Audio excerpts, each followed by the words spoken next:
आपकी टेबल पे 3 चीज़ें ही होनी चाहिए बस, फालतू चीज़ें होनी भी नहीं चाहिए, और मोबाइल में भी ये 3 चीज़ें होनी चाहिए। सबसे बड़ी बात ये, सबसे पहली चीज़ ये कि आपके पास में पाठ्यक्रम होना चाहिए। पाठ्यक्रम उस परीक्षा का जिसकी आप तैयारी करने का मानस बना चुके हैं। इसके अलावा होने चाहिए इसके पुराने जितने भी पेपर हैं, प्रीवियस पेपर जितने भी हैं, सारे इसके आपके पास होने चाहिए। यही आपका देवता है। इनकी गजब स्टडी करिए, किसी टेस्ट सीरीज की जरूरत ही नहीं पड़ती, पुराने पेपर। और तीसरा होना चाहिए, आपकी जिस परीक्षा की सामग्री का आपने परीक्षा का निर्णय लिया, उसकी आपके पास में सामग्री होनी चाहिए।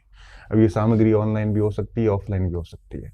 ऑफलाइन है तो और भी बढ़िया बात है, और अगर ऑफलाइन नहीं है तो आप है वो, अगर ऑनलाइन पढ़ रहे हैं तो ऑनलाइन में भी आप कम से कम खुद लिख के नोट्स वोट्स बनाओगे तो ही काम का, नहीं तो दूसरों के नोट्स ला ला के कुछ भी कर लो, कोई काम के नहीं है। मार्केट में हजारों कोचिंग सेंटर्स के नोट्स मिलेंगे, कोई मतलब नहीं है। आप खुद ऑनलाइन क्लासेस देख के वीडियोस बनाओगे, वीडियो से नोट्स बनाओगे तो फायदेमंद है। ये 3 चीज़ें आपकी टेबल पे होनी चाहिए। मोबाइल है तो मोबाइल में भी ये सारा कचरा हटा दो, और सारी महत्वपूर्ण चीज़ें होनी चाहिए। मुझे अच्छे से याद है कि एक परीक्षा के बाद जब मैं असफल हुआ था, तो उस परीक्षा की मार्कशीट मेरे फ़ोन के वॉलपेपर पे थी। जब भी वो मार्कशीट दिखती थी, उस समय मस्तिष्क खराब हो जाता था पूरा, कि मैं अब समय खराब कर रहा हूँ, और मैं फिर पढ़ने बैठता था।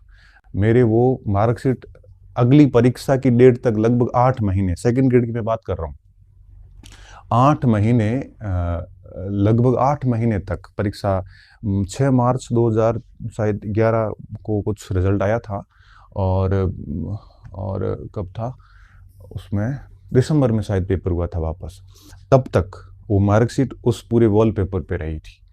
तो उस वॉलपेपर को मार्कशीट को वॉलपेपर बना दिया था, ताकि वो जब जब दिखेगी ना, तब तक मेरे मस्तिष्क में वो परीक्षा हमेशा रहेगी, और मैं तैयारी फिर शुरू कर देता था। ठीक है, समय खराब नहीं किया। तो मैं सलाह यही दूंगा कि पुराने पेपर्स को भूल के आगे का लक्ष्य लेके ये 3 चीज़ें देख लो। आप सामग्री लिमिटेड रखो, पुराने पेपर, पाठ्यक्रम, बस।